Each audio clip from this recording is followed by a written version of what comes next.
ጤና ይስጥልኝ። ይህ አዋዜ ነው። የዕለቱን ዋና ዋና ጉዳዮች እንመለከታለን። በላይ በቀለ ነኝ። የኢራን ጦርነት ከተጀመረ 79 ቀኑ ዛሬም ጦርነትና ውዝግቡ ከአሜሪካ አልፎ በኢራንና የተባበሩት አረብ ኤምሬትስ መካከልም ተጋግሎ ሲቀጥል ኢራን ፈጽመዋለች ተብሎ በተጠረጠረ ጥቃት የኒውክሌር ኃይል ማመንጫ ጣቢያ ጄኔሬተር መመታቱ ተነግሯል። ከኤምሬትስ ከምዕራብ ድንበር በኩል 3 ድሮኖች መግባታቸውንና ሁለቱ ሲከሽፉ አንደኛው የኒውክሌር ኃይል ጣቢያም ኤሌክትሪክ ጄኔሬተር መምታቱን የሀገሪቱ መከላከያ ሚኒስቴር ገልጧል። ድሮኖቹን ማን እንደተኮሰ ምርመራ እየተካሄደ መሆኑን ሚኒስቴሩ ቢገልጽም በርካታ ወገኖች ግን ከኢራን የተወነጨፉ ስለመሆናቸው ያምናሉ። የኢራን ጦርነት ከተጀመረ ወዲህ ቴሄራን የአሜሪካ ጦር ሰፈሮች ይገኙባቸዋል ባለቻቸው የአካባቢው ሀገሮች ላይ ተደጋጋሚ የሚሳኤልና የድሮን ጥቃት ስትፈጽም መቆየቷ የሚታወስ ሲሆን ጥቃቱ ደግሞ የተባበሩት አረብ ኤምሬትስ ላይ ጠንክሮ ተካሂዷል።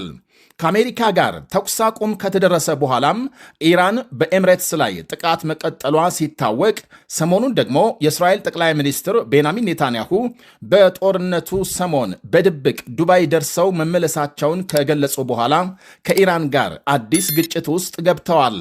ኢራን በግልጽ ኤምሬትስን ከአሜሪካና እስራኤል ጋር አብራ ጦርነቱን አቀጣጥላለች በማለት ትወነጅላለች። ባለፈው ሳምንት ኢራን በኤምሬትስ ፉጃራህ ወደብ የሚሳኤልና የድሮን ጥቃት ፈጽማ የነዳጅ ማጣሪያ በእሳት መጋየቱንና 3 የህንድ ዜጎች መቁሰላቸውን የኤምሬትስ መከላከያ ሚኒስቴር ማስታወቁ ይታወሳል። የኤምሬትስ መንግስት በተደጋጋሚ የኢራን ጥቃቶች በማውገዝ ወታደራዊ እርምጃን ጨምሮ ምላሽ የመስጠት መብት እንዳለው ገልጿል። እስካሁን ግን የኢራንን ድሮኖችና ሚሳኤሎችን ከማክሸፍ ውጪ ምንም አይነት ምላሽ አልሰጠም። ዛሬ በኒኩሌር ማመንጫ ጣቢያ አቅራቢያ የተፈጸመውን የድሮን ጥቃት የኳታር መንግስት ሳይቀር አጥብቆ አውግዟል። የኳታር ውጭ ጉዳይ ሚኒስቴር ባወጣው መግለጫ ጥቃቱን ግልጽ ዓለም አቀፍ ሕግ ጥሰት ሲል በጽኑ ማውገዙን የአልጀዚራ ዘገባ ያመለክታል። በቀጠናው ሰላምና መረጋጋት ላይ ከባድ አደጋ የደቀነ ነው ብሏል። አክሎ ሚኒስቴሩ መግለጫውን በማራዘም እንዲህ ያለ ኃላፊነት የጎደለው ጥቃት ቀይ መስመር በማለፍ በህዝብ የልማት ተቋማት ላይ ጉዳት እያደረሰ ነውና በትብብር መከላከል እንደሚገባ አስገንዝቧል። የተባበሩት አረብ ኤምሬትስ ሉዓላዊነቷን፣ ጸጥታና የጥቃት ኢላማ የሆኑ ጣቢያዎቿን ለመከላከል በምታደርገው ጥረት ኳታር ሙሉ ድጋፍ ለመስጠት ዝግጁ መሆኗን ሚኒስቴሩ በድጋሜ አረጋግጧል። ይህ በእንዲህ እንዳለ የኤምሬትስ ኒኩሌር ማመንጫ ጣቢያ ላይ የድሮን ጥቃት መፈጸሙን ተከትሎ የሀገሪቱ ውጭ ጉዳይ ሚኒስትር አብዱላህ ቢል አል ናሃንያን ከዓለም አቀፉ የአቶሚክ ኃይል ኤጀንሲ ዳይሬክተር ራፋኤል ግሮሲ ጋር በስልክ መነጋገራቸው ታውቋል። ወደ ሌላ መረጃ ስናልፍ የእስራኤል ጠቅላይ ሚኒስትር ቤንያሚን ኔታንያሁ ሀገራቸው በጋዛ ያካሄደችው ጦርነት ቁልፍ ግብ መጠናቀቁን ገልጸዋል። ለጋዛ ጦርነት መነሻ የሆነው የጥቅምት 7ቱን የሐማስ ጥቃት ያቀናበሩና ተጠያቂ የሆኑትን በሙሉ የእስራኤል ጦር እንደጨረሳቸው ጠቅላይ ሚኒስትሩ ገልጸዋል። ከትላንት በስቲያ ሌሊት በጋዛ ሰርጥ የሐማስ ወታደራዊ ክንፍ አዛዥ ኢዘዲን አልሃዳድ መገደሉን ተከትሎ ኔታንያሁ ዛሬ በሰጡት ቃል የአልሃዳድ መገደል የጥቅምት 7ቱን ጥቃት ያቀናበሩ በሙሉ ለመገደላቸው ማረጋገጫ ነው ብለዋል።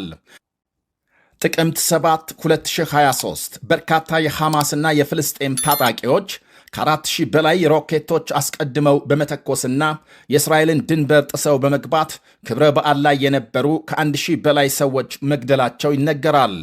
ከሞቱት መካከል 36 ልጆችና 71 የውጭ ዜጎች እንደሚገኙበት የእስራኤል ባለሥልጣናት ይገልጻሉ።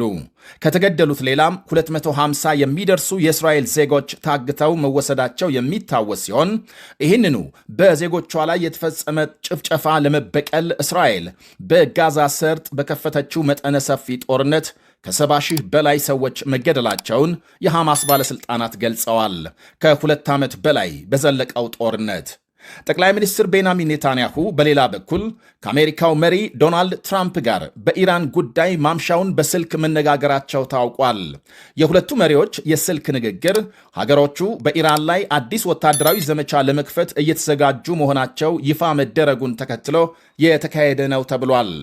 ንግግሩም ቢሆን ጦርነቱ መቼ በምን ሁኔታ እንደሚቀጥልና ትራምፕ በቻይና ባደረጉት ጉብኝት ላይ ያተኮረ መሆኑን ዘገቦች አመልክተዋል። የእስራኤል ሊባኖስ ድብደባም ዛሬም ተጠናክሮ ሲቀጥል ሄዝቦላህም በደቡባዊ ሊባኖስ በእስራኤል ወታደሮች ላይ በፈጸመው የሮኬት ጥቃት 3 ወታደሮች መጎዳታቸውን የእስራኤል ጦር ገልጿል። ወደ ሌላ መረጃ ስናልፍ የዓለም ጤና ድርጅት በዲሞክራሲያዊት ኮንጎ የተከሰተውን የኢቦላ ወረርሽኝ አሳሳቢ ዓለም አቀፍ ጤና ስጋት ነው ሲል ማወጁ ተነግሯል።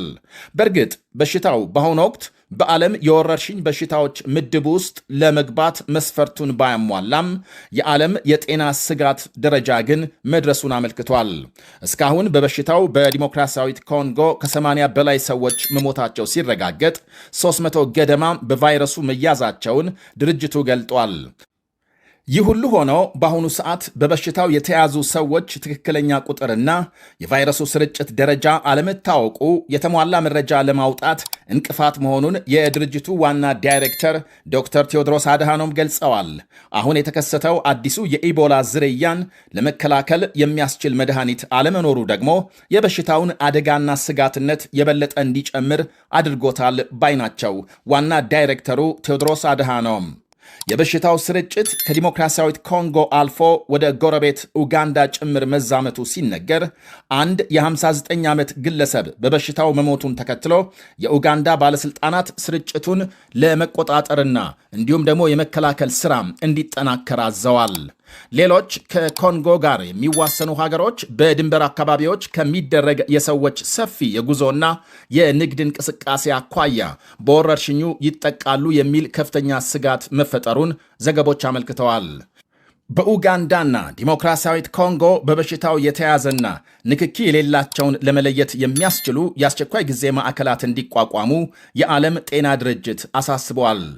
ወደ ሌላ ዘገባ ስንሸጋገር አሜሪካና ናይጄሪያም ከፍተኛ የአይሲስ መሪ መግደላቸውን ካስታወቁ ከሰዓታት በኋላ በሰሜን ምስራቅ ናይጄሪያ ታጣቂዎች ትምህርት ቤቶች ወረው ከ50 በላይ ሕፃናት አግተው መውሰዳቸው ተነግሯል። ታጣቂዎቹ ድንገት 3 ትምህርት ቤቶች ከወረሩ በኋላ በጥቂቱ ከ50 በላይ ሕፃናት አግተው መውሰዳቸውን የተለያዩ መገናኛ ብዙሃን ዘግበዋል። ታጣቂዎቹ የመንግሥት ጸጥታ ኃይሎች እንዳይተኩሱባቸው ያገቷቸውን ሕፃናት እንደ ጋሻ መጠቀማቸውን የዓይን እማኞች ገልጸዋል። እገታውን የፈጸሙት የቦኮ ሐራም ታጣቂዎች ሳይሆኑ እንዳልቀረ ቢነገርም ቡድኑ ግን እስካሁን ኃላፊነቱን አልወሰደም። በናይጄሪያ ተማሪዎችን ጨምሮ በተለይም በክርስቲያኖች ላይ በጽንፈኛ ቡድኖች የሚፈጸሙ ግድያና እገታዎች እየተባባሱ መምጣታቸውን ተከትሎ አሜሪካም በናይጄሪያ መንግሥት ጥያቄ ጦር ኃይል መላኳ ይታወሳል። የአሜሪካና የናይጄሪያ ኃይል በታጣቂ ቡድኖች ላይ የጋራ ወታደራዊ ዘመቻ ከጀመሩ ወዲህ ግን ግድያና እገታም እየቀነሰ መሆኑ ይነገራል። ይህ አዋዜ ነው።